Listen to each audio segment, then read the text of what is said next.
Halo majikan, karena Babu udah pulang liburan dari rumah hantu Singapura, jadi sekarang Babu siap untuk bekerja lagi. Tapi sebenarnya Babu mah masih pengen rencana liburan lagi buat akhir tahun nanti. Soalnya dapat banyak saldo cashback yang bikin pesan hotel sama pesawat tuh jadi hemat. Saldo apaan tuh? Jadi gini, kemarin tuh booking hotel sama pesawatnya kan jadi hemat banget perkara gara-gara pesennya tuh di trip.com lewat Shopback. Masa ya, cashback dari booking hotel 3 malam tuh di Singapura cashbacknya sampai 600 ribuan. Terus cashback tiket pesawatnya nih, hampir 300 ribu coba. Kalau di total berarti hampir 1 juta. Dan misalkan kalau Babu beli apapun itu kan juga lewat Shopback ya. Jadi total cashback yang Babu punya nih, bentar. Tuh, sampai segini, gede banget kan? Ini tuh duit semua loh. Beneran bisa diduitin. Pasti pada pengen nih majikan. Jadi buat majikan yang belum tahu, Shopback itu adalah aplikasi buat belanja online. Merchantnya ada lebih dari 700 banyak banget. Mulai dari marketplace sampai travel ada semuanya. Pokoknya beli apa aja di merchant apa aja, kapan aja tanpa minimal transaksi selama lewat Shopback ya. Pasti dapat cashback. Nih caranya pada pakai deh. Promo Triptastic dari Shopback dan Trip.com setiap tanggal 21 sampai 23 tiap bulannya. Karena kalian bisa dapat cashback yang gede banget tanpa batas, tanpa minimum pembelian, dan bisa digunakan buat liburan ke negara manapun bebas. Nah, tapi yang paling penting nih, di tanggal 21-nya itu ada cashback kilat untuk dapetin cashback terbesar tiap pesan hotel sama pesawat. Pokoknya catatnya ya, promo Triptastic tiap tanggalnya. Tanggal 21 hotel 13% dan flight 9%. Tanggal 22 hotel 11% dan tour 5%. Tanggal 23 flight 7% dan tour 5%. Untuk cara bookingnya gampang banget nih, Babu contohnya. Pertama buka aja aplikasi Shopback, terus cari, klik trip.com tuh. Misal mau booking hotel kayak Babu kemarin nih, ketik aja namanya, terus lanjutin sampai tahap pembayaran berhasil. Nah, kalau nanti sudah terverifikasi, cashback akan masuk ke akun Shopback kalian. Pokoknya cashbacknya ini tuh bisa dicairin jadi uang tunai, dijadiin pulsa atau buat investasi, terserah dah. Nah, makanya sebentar lagi kan mau liburan Natal sama tahun baru tuh. Jadi jangan lupa dari sekarang buka Shopback dulu sebelum booking tiket pesawat sama hotel ya di trip.com tiap tanggal 21 sampai tanggal 23. Kalau belum punya aplikasi Shopback, langsung aja klik download yang ada di bawah tuh di deskripsi box. Daftarnya juga pakai kode promo ini nih biar bisa dapetin langsung bonus cashback 20.000 gratis. So, majikan, cerita kali ini tuh TOP banget. Yang mana tadi kan kita udah infoin kalau kita habis dari Singapura. Nah, ini ceritanya dari majikan kita di Singapura. Kemarin kan kita sempat diundang ke Universal Studio buat acara Halloweenan tuh. Nah, salah satu agensi yang undang kita tuh ternyata penonton teman cerita juga orang Indonesia, guys. Tapi tinggalnya di sana, namanya Laura. Halo, Laura. Nah, Laura ini punya ayah tiri orang Singapura. Makanya dia pindah ke sana. Tapi ceritanya ini tuh dari pamannya Laura, gengs. Dari pihak ayah tirinya itu. Ribet ya? Ya, pokoknya ini cerita dari pamannya Laura lah, namanya tuh Om Philip. Tapi Om Philip ini kerjanya bukan di perusahaan lampu tuh, terang terus. Melainkan kerjanya di perusahaan asuransi sebagai underwriter checking katanya, alias yang menilai, memeriksa, serta menguji kelayakan nasabah untuk menerima manfaat asuransi yang diklaim. Gampangnya aja lah ya, dalam kasus ini tuh nasabah asuransinya dikatakan meninggal dunia. Dan pihak keluarga yang diwariskan untuk menerima manfaat itu tuh mengklaim uang asuransinya. Yang mana di sini konteksnya adalah asuransi jiwa soalnya ya. Yang memang ada sejumlah uang yang akan diberikan jika orang tersebut meninggal dunia. Nah, yang menerima itu adalah keluarga terdekat, misalkan suaminya atau istrinya atau anaknya gitu ya. Dimana tugas Om Philip itu harus memeriksa dan menguji kelayakan apakah benar nasabah yang dimaksud ini adalah meninggal karena natural penyakit atau kecelakaan yang disebabkan oleh faktor eksternal. Karena kalau misalnya ditemukan adanya unsur kesengajaan, ya misalkan aja bundir atau pembunuhan ya untuk bisa mendapatkan asuransi tersebut, jadinya otomatis klaimnya gugur, ditolak, nggak bisa, batal gengs. Uangnya nggak bakal cair. Karena hal-hal seperti itu tidak boleh. Uang kematian yang bisa diklaim itu tuh akibatnya karena natural penyakit atau kecelakaan yang disebabkan oleh faktor eksternal aja. Misalnya ditabrak atau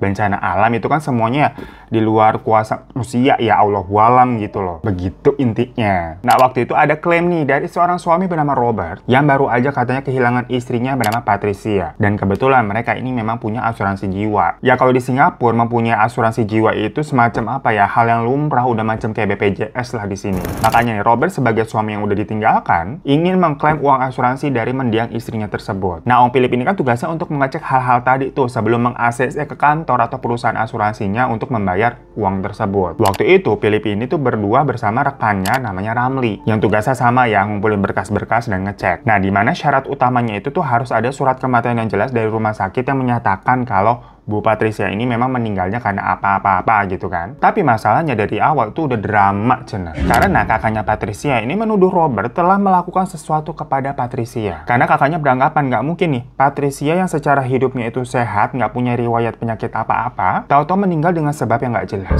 Yang mana waktu itu Robert mengklaim asuransinya tuh dibilang Patricia kena serangan jantung. Robert sama Patricia ini hitungannya pasangan muda, gengs. Umur mereka ini berdua baru 37 dan 35 tahun. Dan udah punya satu anak laki-laki lagi yang berumur 12 tahun. Namun anaknya itu mengidap semacam Down syndrome, jadi mempunyai keterbelakangan fisik dan mental. Nah, menurut kakak Patricia, adiknya itu tuh benar-benar menjaga pola makan dan kesehatannya banget yang dia terapkan juga ke anaknya. Pokoknya kakaknya yakin kalau adiknya itu kayaknya diapa-apain nih sama si Robert. Karena sebelumnya ternyata Patricia memang sempat curhat ke kakaknya itu kalau mereka sedang mengalami kesulitan keuangan. Karena Robert ini statusnya baru saja di PHK, sampai-sampai mereka ini harus pindah ke sebuah apartemen murah di daerah Gelang. Buat kalian yang nggak tahu Gelang itu apa, itu merupakan salah satu distrik merah atau distrik dewasa lah. Banyak tempat plus-plus, tapi kalau di Singapura memang legal ya. Cuman maksudnya ke Red District. Pokoknya mereka itu pindah ke apartemen yang cukup kecil dan kumuh untuk hitungan di Singapura. Untuk tiap lantainya aja tuh kalau mau ke atas nggak pakai akses. Jadi siapapun dengan bebas bisa kemana aja termasuk orang luar, kan agak bahaya ya kalau begitu ya. Macam kayak rusun gitu loh jatuhnya. Cuma ya kalau di Singapura tetap aja tuh CCTV di mana-mana dan hitungannya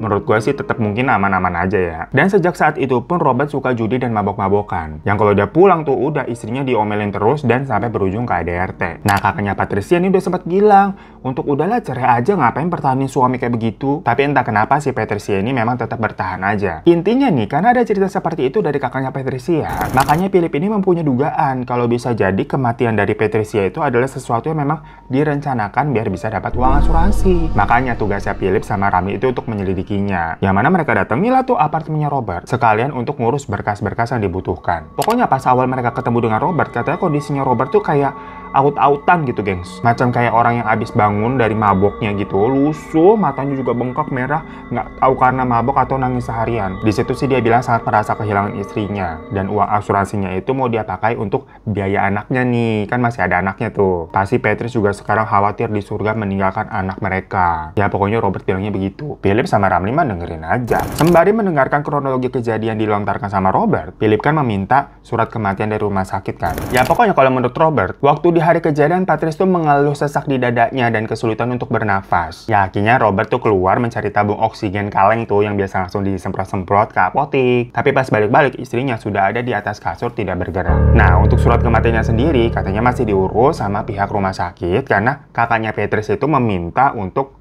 si Patrice diotopsi. Jadi memang belum keluar surat kematiannya, menunggu hasil otopsinya juga. Ya Philip menyampaikan bela sungkawanya, tapi menjelaskan kalau salah satu syarat untuk mengklaim asuransi jiwanya itu memang harus ada surat kematiannya yang resmi dari rumah sakit. Ya udah Robert bilang oke, aku akan mengurusnya. Di apartemen itu awalnya Robert melihat tidak ada sesuatu yang aneh. Apartemennya memang tergolong kecil dan berantakan. Banyak barang-barang yang ditumpuk kayak emang gak diberesin aja. Tapi ada satu meja yang terdapat ada satu foto wanita gitu, tapi itu wanitanya bukan Patricia ya. Dengan ada dupa sama beberapa sajian. Ramli nanya tuh, ini foto siapa gitu sambil merhatiin wajahnya tuh di depan mejanya gitu kan, kayak ngeliatin fotonya. Robert bilang kalau itu adalah foto dari istri pemilik apartemen ini. Jadi si Robert sama Patricia itu kan baru pindah ke unit apartemen itu sekitar 3 bulanan. Dan masih banyak barang-barang yang mereka belum bereskan tuh semenjak pindahan, makanya kan kelihatannya berantakan. Yang awalnya katanya unit itu tidak disewakan sama pemiliknya ini. Tapi karena Robert kenal sama pemiliknya, dia jadinya minta tolong nih, perkara dia butuh cepat untuk pindah dari apartemen lamanya. Perkara nggak sanggup bayar, soalnya apartemen yang lama itu mungkin lebih mahal biayanya. Jadi nyari yang murah tapi kan urgent. Jadi akhirnya dibolehkan nyawa di situ. Tapi ini satu meja berisi foto istri dari si pemilik apartemen, nggak boleh diapa-apain. Dari situ Philip meminta ketemu sama si pemilik apartemennya yang ternyata bernama Leong. Tapi Leong ini udah tinggal di tempat lain ya. Nah pas mereka mau keluar dari pintu apartemen nih, toto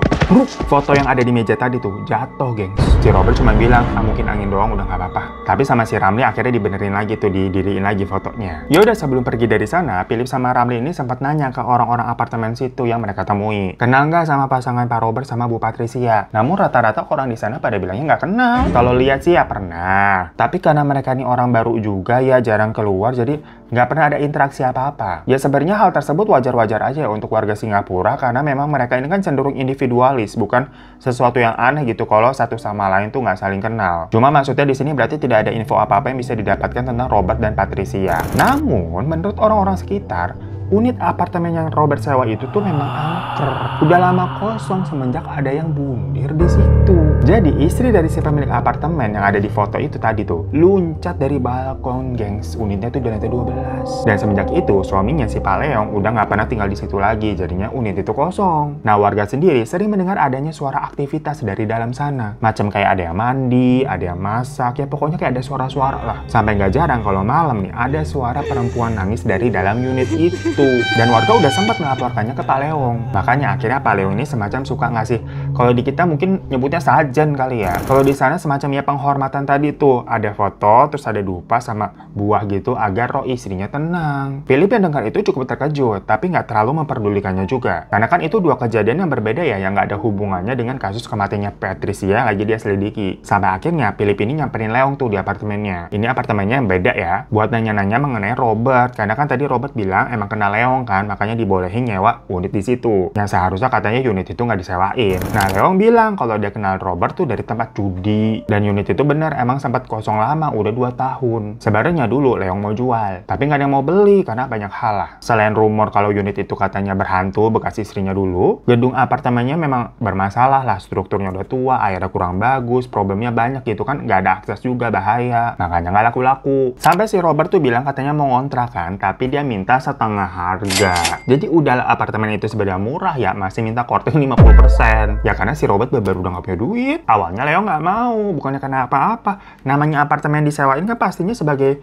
pemiliknya ada hitung-hitungannya ya. Bakal rugi atau enggak kalau disewain, karena kan harus ada maintenance-nya. Ditambah anaknya Robert itu kan mempunyai Down syndrome yang katanya kalau lagi ngamuk tuh bisa semua dirusakin. Cuman Robertnya ini yang terus-terusan maksa dan mohon-mohon karena katanya dia sedang kesulitan. Yang mana kalau dia secepatnya nggak pindah, dia sama keluarganya bakal tidur di jalanan. Karena udah nggak sanggup bayar apartemen yang sebelumnya. Ya berlandaskan rasa kasihan, akhirnya dibolehin tuh sama Leong dengan syarat itu meja penghormatan istrinya jangan diapa-apain ya. Dan Robert setuju. Ya Leong pokoknya mengaku kalau kena Robert sebatas gitu doang. Selebihnya dia nggak tahu apa-apaan lagi. Tahu-tahu si Ramli ini nanya ke Leong, kalau Mai itu siapa? Philip waktu itu juga nggak tahu kenapa Ramli tahu-tahu nanya seperti itu, Mai apaan? Tapi raut mukanya Leong itu kayak langsung terdiam, langsung kayak aneh gitu menggerut. Dan dia bilang kayak, enggak, saya nggak kenal Mai. Udah nih, dari situ si Philip sama Ramli balik ke kantor kan. Nah pas di perjalanan pulang, si Philip baru nanya tuh, tadi maksudnya Mai itu siapa? Ramli baru cerita ke Philip, kalau tadi pas di apartemennya Robert, dia merasakan hawa yang nggak enak. Jadi Ramli ini memang orangnya cukup peka, cukup sensitif gengs dengan hal-hal tak kasat mata. Dan waktu di sana, Philip sama Ramli sendiri memang sempat melihat anaknya Robert itu kayak lagi ngomong sendiri. Cuma kalau Philip yang ngiranya, ya anaknya Robert itu kan punya Down syndrome. Mungkin ya punya dunia sendiri, makanya ngomong sendiri dan nggak mikir apa-apa lah pokoknya si Philip. Nah tapi kalau Ramli katanya langsung merinding dan kepalanya terasa berat saat di sana tuh. Dan dia mendengar ada yang bisikin dia, Mai akan jaga anak ini. katanya begitu. Philip antara percaya dan nggak percaya, kayak siapa juga nih Mai maksudnya. Nah rencananya harusnya abis dari situ kan mereka nih balik ke kantor. Terus lanjut lagi ke rumah sakit untuk nanya ke dokter yang nanganin otopsinya Patricia. Cuman karena di situ Ramli bilangnya dia pusing ya, alhasil Philip sendirian tuh yang ke rumah sakit. Di rumah sakit, dokter belum bisa ngasih info apapun karena dari hasil lab juga belum keluar. Namun dokter mengatakan kalau ada beberapa memar yang ditemukan di tubuhnya Patricia. Cuma lagi-lagi dokter belum bisa memastikan itu memarnya memar kenapa. Ya karena belum ada info yang berarti, jadinya Philip pulang. Malamnya nih, Philip tuh mimpi kalau Patricia tuh loncat dari apartemen sambil minta tolong. Philip kebangun kaget gitu kan. Cuma dia ngiranya itu mimpi buruk aja, perkara kan dia memang lagi nanganin kasusnya Patricia, jadinya mungkin kebawa-bawa sampai mimpi. Sama masalah yang tadi loncat mungkin karena cerita istrinya Leong yang dia dengar dari para penghuni apartemen tadi tuh, jadi kayak di mix gitu ke bawah-bawah. Lagi bengong-bengong karena kaget abis mimpi buruk, tahu-tahu Philip nih mendengar kayak ada suara orang ngaduk gelas gitu loh, macam lagi bikin teh, sementara dia sebenarnya tinggal di apartemen tuh sendirian. Philip langsung keluar kamar tuh dan dilihat nggak ada siapa-siapa. Paginya, Philip tuh dikabari kalau Ramli katanya demam hebat. Sampai ternyata pas tadi subuh tuh istrinya membawa si Ramli tuh ke UGD. Philip cukup kaget karena kan kemarin kayaknya si Ramli ini masih sehat-sehat aja. Walaupun memang agak pucet gitu kan, abis terakhir mereka dari apartemennya Robert tuh si Ramli udah agak-agak pucet. Nah di kantor nih, si Philip itu diminta kantornya untuk benar-benar menyelidiki kasus klaimnya Patricia. Karena ternyata memang ada keanehan di mana asuransinya itu paketnya semacam dinaikkan 2 bulan yang lalu sama si Robert. Makanya ini sus banget mencurigakan. Jadi istilahnya di sini biar kita gampang aja ya, macam BPJS gitu ya. Awalnya misalnya si Patricia ini BPJS-nya kelas 3. 2 bulan yang lalu tuh dinaikkan jadi kelas 1,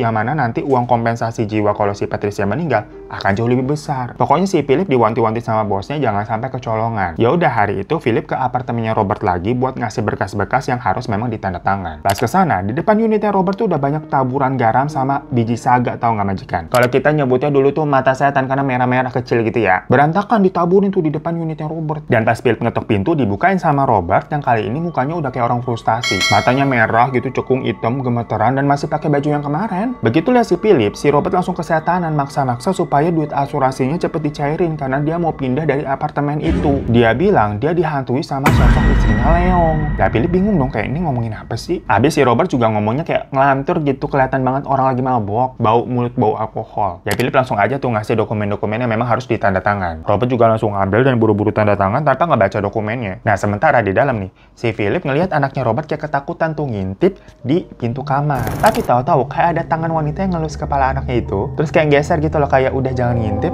Abis itu pintunya ditutup dari dalam. Lagi kaget ngeliat begitu, itu tadi tangan wanita siapa? Robert nanya kayak, kapan duitnya bisa saya terima? Ya Philip kan bilang, nunggu surat dari rumah sakit, surat kematiannya dulu. Abis dari situ, tahu-tahu Philip ini tuh disiram garam sama biji saga oleh beberapa emak-emak di apartemen itu. Mereka bilang, nih kamu jangan masuk ke unit itu lagi, tempat itu tuh terkutuk. Jadi ternyata yang naburin garam sama biji saga di depan unitnya Robert itu tadi ya orang-orang apartemennya itu, yang terutama pada di lantai 12. Karena katanya semenjak kemarin nih, mereka melihat ada sosok wanita yang lalu lalang di lorong apartemennya, terus nembus masuk ke dalam pintu unitnya Robert. Dan beberapa bayi di lantai itu tuh pada nangis secara serentak malam-malam, nggak berhenti-berhenti. Dari situ si Philip ke rumah sakit lagi buat ngecek ada update nggak nih. Ternyata kata dokter memang ada kejanggalan yang ditemui, itu sepertinya valid. Maksudnya di mana memar-memar di tubuhnya Patricia itu seperti bekas cengkraman seseorang. Namun anehnya sidik jari yang ditemukan itu nggak tahu sidik jari siapa, karena tidak cocok dengan sidik jarinya Robert. Ya Philip langsung laporan ke kantor kan perihal pernyataan dokter tadi. Kalau ada kemungkinannya penyebab kematiannya Patricia ini bukan karena serangan jantung, melainkan hal yang disengaja. Tapi ternyata dari kantor juga mengabarkan sesuatu hal yang mengejutkan, kalau Ramli katanya sempat kabur dari ruang IGD, tapi udah ditemuin ya, masih di sekitaran rumah sakit itu juga. Cuma kondisinya aneh, macam orang kesurupan. Jadi rumah sakit tempat Ramli dirawat itu beda sama rumah sakit yang lagi didatangi sama Philip ya. Nah Philip bingung kan menanggapi hal itu, soalnya orang kantor ini nanya, kalian ada ke tempat-tempat aneh nggak kemarin? Kok Ramli bisa sampai kayak gitu? Philip bilang kalau kemarin mereka ini cuma ke apartemennya Robert sama nyamperin apartemennya Leon aja kok. Habis itu si Ramli emang bilang katanya kepalanya tuh pusing dan badannya berasa berat. Makanya abis itu Philip ke rumah sakit kan sendirian. Nah tapi pas lagi teleponan begitu tuh, Philip nih ngelihat ada Patricia yang lewat tuh jalan di lorong rumah sakit. Dia kaget. Loh, kok kayak ada Patricia? Nggak mungkin dong. Salah lihat. Mirip doang kali. Pulang kan abis itu si Philip, pas sampai apartemennya, dia naik lift tuh bersama beberapa orang dari lobi. Naik ke atas gitu bareng-bareng, yang mana Philip ini unitnya di lantai 7. Tapi begitu sampai di lantai 5, orang-orang yang bareng tadi di dalam tuh pada keluar. Yaudah, liftnya nutup lagi, lanjut ke lantai 6 gitu kan. Di lantai 6 kebuka tuh, tapi nggak ada siapa-siapa, nggak ada yang mau masuk. Jadi sama si Philip, ditutup lagi kan buat naik lanjut ke lantai 7. Nah tapi pas liftnya ketutup, tiba-tiba dia merasa kayak ada orang tuh di belakangnya. Loh, masih ada orang, perasaan tadi udah keluar semua di lantai 5. Waktu dia nengok, ternyata itu Patricia dengan kulit yang pucat, gengs, tatapannya juga kosong dan mulutnya kebuka. Philip ketakutan dan buru-buru mencet tombol tuh untuk buka liftnya. Begitu sampai di lantai 7, dia langsung ngibrit lari ke dalam unitnya. Dia ngerasa, wah ini nggak benar nih, kenapa tahu-tahu dia ditampakin sama hantu Patricia. Di dalam unit si Philip udah ketakutan tuh. Tahu-tahu dia ditelepon sama istrinya Ramli yang histeris. Karena katanya si Ramli ini makan kucing peliharaan mereka guys dan kabur dari rumah. Istrinya itu minta tolong karena dia kebingungan kan. Philip bilang udah lapor polisi aja. Sementara ya udah si Philip tuh datang ke apartemennya Ramli untuk menemui istrinya si Ramli. Di sana juga ternyata udah ada polisi tuh dan tetangga-tetangga unit-unit samping tuh pada berkerumun. Karena di lantai depan unitnya itu tuh masih ada ceceran darah bekas kucing peliharaan mereka tuh. Jadi katanya habis dari rumah sakit kan pulang. Nah Ramli tuh tidur karena memang dikasih obat yang bikin ngantuk. Istrinya ke bawah sebentar buat buang sampah. Balik-balik istrinya shock menemukan suaminya tuh lagi ngoyak kucing peliharaan mereka lagi dimakan.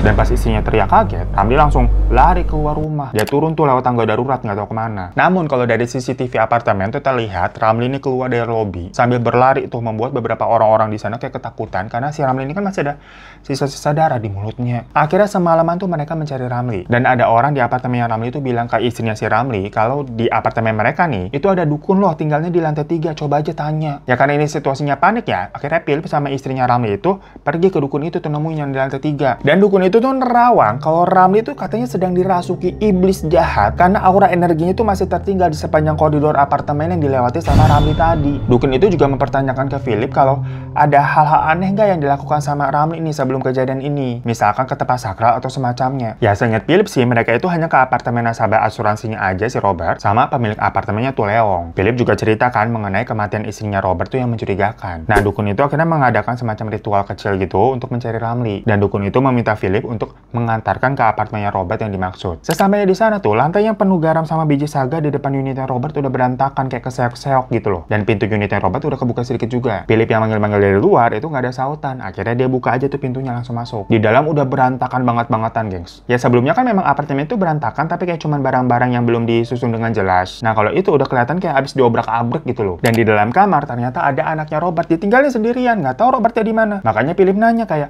"Where's your papa? Papa di mana?" Si anak itu cuma tersenyum, tapi senyumnya serem banget, gengs. Kayak lebar banget gitu mulutnya. Dukunnya bilang kalau di dalam anak itu ada sosok yang jagain dia. Di situ akhirnya si dukun melakukan komunikasi dengan anak tersebut yang toto ngomongnya lancar, tidak seperti anak yang memiliki Down syndrome. Si anak itu bilang, "Kalau Robert itu bajingan, aku tidak akan membiarkan anakku celaka di tangannya." Yang ternyata itu adalah arwah Patricia yang menjaga anaknya.